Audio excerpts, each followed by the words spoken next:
Yo, good morning guys. So for today's video guys, magluto tayo ng sinigang sa miso. Ayan. So ito yung pangsahog natin, no? Sibuyas, kamatis, bawang, and then luya. Luya guys, ayan. Isda natin. And then kangkong. Ayun. So mag-isa muna tayo guys.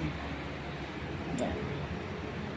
Guys, so ginisa ko na natin pang sahog. Andyan na silang lahat.